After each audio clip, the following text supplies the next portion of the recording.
দারুল উলুম দেওবন্দের সদরে মুফতি ছিলেন মুফতি আজম হযরত মাওলানা মাহমুদ হাসান গঙ্গোহী রহমতুল্লাহ আলাইহি।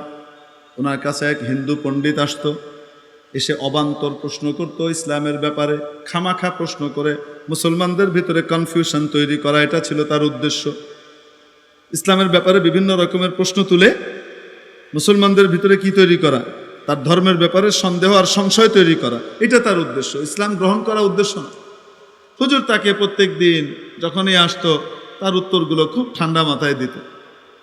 একদিন নিয়ত করছেন একে সাইজ করা দরকার, এ বেতমিজ সবার কি করে মাথা নষ্ট করা ধান্দা করতেছে, একে লাইন করা দরকার। তো কেমনে লাইন করা যায়, তো নিয়ত করছেন হুজুর। এই দিন সে প্রশ্ন করছে, প্রশ্ন করে কয়, হুজুর आजी मुफ्ती साहब आपका जो ये धर्म है इस्लाम, इस धर्म का अकल के साथ कोई ताल्लुक नहीं है। যুক্তির সাথে আপনার এই ইসলাম ধর্মের কোনো সম্পর্ক নেই, এটা অযৌক্তিক ধর্ম। তো হযরত জিজ্ঞেস করলেন, पंडित जी ये बताइए कि इस्लाम का कौन सा अमल आपके पास गैर माकूल महसूस हो रहा है, लग रहा है, बताइए। আপনার কাছে ইসলামের কোন বিধানটা অযৌক্তিক মনে হয়, গায়র মাকুল মনে হয়, তো বলেন। সে কয় যে মুফতি সাহেব দেখেন না, ছাগলেরও 4 পা, শুয়োরেরও 4 পা। কিসের 4 পা? ছাগলেরও 4 পা, শুয়োরেরও 4 পা। দেখতে শুনতে দুটো একই রকম, এটা যতটুক লম্বা হয় ওটা অতটুক লম্বা হয়, এটা যতটুক উঁচু হয় ওটা অতটুক উঁচু হয়। একটাকে আপনার ইসলাম হারাম করছে, আরেকটাকে হালাল করে রাখছে। ছাগলকে হালাল করে রাখছে আর শুয়োরকে হারাম করে দিছে, দুটার মাঝখানে কি পার্থক্য? তো হুজুর আজকে তো সাইজ করবে নিয়ত করছে, তো জিজ্ঞেস করছেন আরো কোনো প্রশ্ন আছে না? শেষ এই একটাই? না আরো আছে। কি প্রশ্ন? যে জানোয়ারকে আপনারা নিজেরা জবাই করেন, নিজেরা মারেন, সেটা তো আপনাদের ধর্মে হালাল, আর যেটা আপনারা মারেন না, ভগবান মারতা হয়, যেটা এমনি এমনি মারা যায়, ওইটারে কে মারে? ভগবান মারে, ওইটা আপনাদের দৃষ্টিতে হারাম। না, একটা গরু যদি এমনি এমনি মারা যায় খাবেন? কোন মুরগি যদি এমনি এমনি মারা যায় খাওয়া যাবে? হালাল না হারাম? মাইতা হারাম, নিষিদ্ধ। অথচ যেটাকে আমরা জবাই করি সেটা হারাম না হালাল? দেখো, যেটাকে আপনারা নিজ হাতে মারেন সেটা তো হালাল, যেটা ভগবান মারে সেটা হারাম। তার মানে কি আপনাদের হাত ভগবানের হাতের চাইতেও বেশি দামি আর পবিত্র? প্রশ্ন দেখছেন? হ্যাঁ, শুনলে কেমন মনে হয়? কথা তো আসলেই ঠিক। তো মুফতি সাহেব জিজ্ঞেস করছেন ওনাকে, আজি पंडित जी पानी पीते हो? पानी खाओ? हाँ। किसका पानी पीते हो? नदी का, तालाब का, या गड्ढे का, या ड्रेन का? किसका पानी पीते हो? নদীর পানি খাও, কুয়ার পানি খাও, পুকুরের পানি খাও, নাকি গর্তের পানি খাও, ডোবার পানি খাও, নাকি ড্রেনের পানি খাও? আজি মুফতি জি ये क्या बात करते हैं, কি বলেন আপনি এগুলো? आप मुहज्जब आदमी हैं, तालीम याफ्ता आदमी हैं, আমরা শিক্ষিত মানুষ, সভ্য মানুষ, আমরা নদীর পানি, কুয়ার পানি এগুলো কেন খাবো? हम तो पंडित जी जिंदगी भर तो आपने हाथ के लगाए हुए नल का पानी पी चुके हो, भगवान ने तुम्हारे यहां जो एक नल दे रखा है उसका पानी क्यों नहीं पीते हो?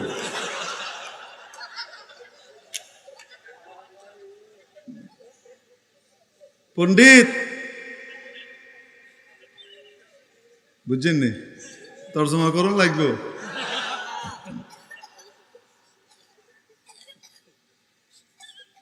জীবনভর তো নিজের হাতে লাগানো, মানুষের হাতে লাগানো নলকূপের পানি খেলা, নলের পানি খেলা। ভগবান তোমার সামনেও তো নিচে একটা নল দিয়ে রাখছে, ওইটার পানি কেন খাও না? পণ্ডিত চুপচাপ খামুশ। বুঝছেন নি? যেটারে তোমরা জবাই করো সেটা হালাল, নিজেরা যেটারে মারো সেটা হালাল, যেটা ভগবান মারে সেটা হারাম। জবাব দিয়ে দিছেনি? আসল জবাব কি? হযরত তাকে চুপ করাইছে, তারপরে বুঝাই দিয়েছেন, আরে বেকুব, যে নিজে নিজে মারা যায় সেও কার আদেশে মরে? যে আমাদের হাতে জবাইয়ের মাধ্যমে মারা যায় সেও কার আদেশে মরে? উভয়কেই আল্লাহ মারেন, কিন্তু একটা বৈধ আর অনুমোদিত পদ্ধতিতে তিনি অনুমোদন দিয়েছেন, আরেকটাকে অনুমোদন দেন নাই। পার্থক্য এই, ঠিক কিনা?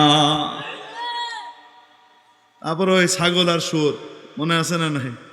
এক হয়, কোনো পার্থক্য নাই, কোনো কি নাই, পার্থক্য নাই। ওই যে কুত্তা বিলাই বানাইছিল না, ওখান থেকে এক ইচ্ছা মনে করছে, এই জন্য কইতেছে মুনাসাবাত বুঝলেন না।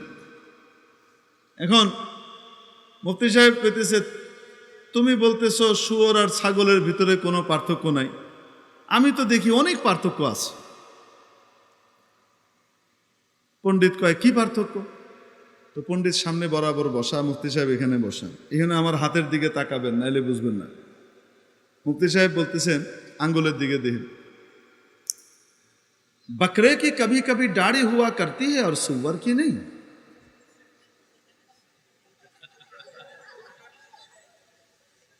বুঝছেন?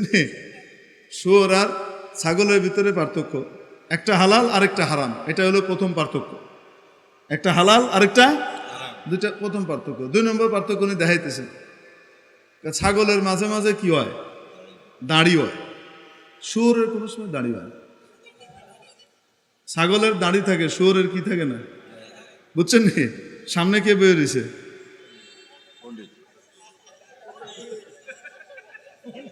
কি বানাই দিছে? কিন্তু কইতে পারবেন না আপনি আমার শুয়োর কইলেন কেন? আপনার তো শুয়োর কই নেই। কই আমি কইছি ছাগল আর শুয়োরের পার্থক্য কইছি।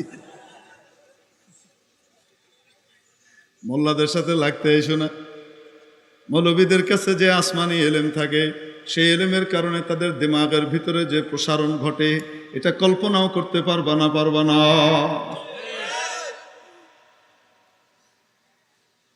আল্লাহু আকবার কবীরা। মাঝে মাঝে উত্তর এরকম কড়া উত্তর কি করা লাগে, দেওয়া লাগে। তারপরে হযরত আরো উত্তর দিছেন, সেদিকে আর না যায়। তো এরকম অনেক সময় হুজুর ঘরে যদি খেপাও, তাহলে হুজুররা ধরতে পারবা না, এমন ভাবে সবকিছু ছেড়ে দিব, একেবারে লাইন করে ছেড়ে দিব, কিচ্ছু কইতে না। এই জন্য হুজুরদেরকে কোনো সময় খেপাইতে নাই। আর হুজুরদেরকে খেপানোর জিনিস না মহব্বতের জিনিস, শ্রদ্ধার জিনিস, মহব্বতের জিনিস, হৃদয়ের ধন। আলেম ওলামা কোরআনওয়ালারা প্রত্যেক মানুষের কাছে, মুসলমানের কাছে বড় মহব্বতের জায়গা। ঠিক কি ঠিক না? ভালোবাসতে হয়, শত্রুতা করতে হয় না। আল্লাহ আমাদেরকে বুঝার তৌফিক দান করেন, বলে আমিন। কেন ওরম যদি খেপায় দাও, তাহলে কিন্তু হয়তো জোরে মরে কিছু কেব না, এরম করে হয়তো কিছু বলবে না, কিন্তু মিডিয়া করে যা কয়ে দিবে সেটা ভুলাই থুয়ে দিবে। খাড়াই থাকতেন, কোমর ভাঙি হালাই থুয়ে দিছে, মাথা ভাঙিয়ে দিছে, কেন সারিয়া লাগবে। এক মোল্লা সাহেব গেছেন এক রাজার দরবারে, কোথায়? বাচ্চা সাহেব ডাকছে।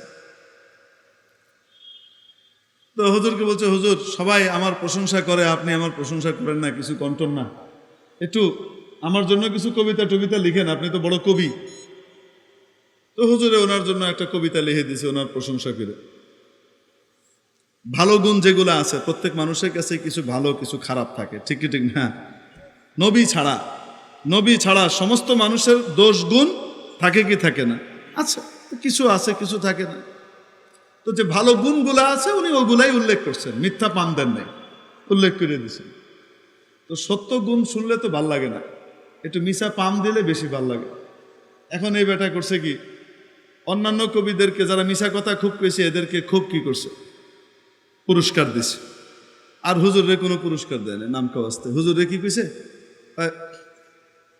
আপনার জন্য আমার মনটা উজাড় করে দিতে মন চাচ্ছে, তবে আমি আজকে সিদ্ধান্ত নিয়েছি, আমি আজকে আমার দাড়িতে এভাবে হাত বুলাবো, হাত বুলানোর পরে যে কটা দাঁড়িয়ে আসবে সে কটা স্বর্ণ মুদ্রা আপনাকে দিব।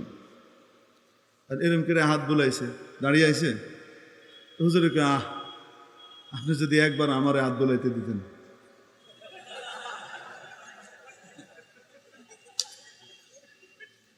তো যাই হোক, মৌলানা সাহেবরা এরকম একটা অপমান করছে না, ওনার রাগটা উঠছে, তুমি আমার অপমান করবা কেন? আমি তো তোমার কাছে আসি নাই, তুমি সাইদে আমার কাছে আমাকে ডেকে নিয়ে এসে ডেকে এনে আমার কাছে পাম্পট্টি চাও, আমি তো তোমার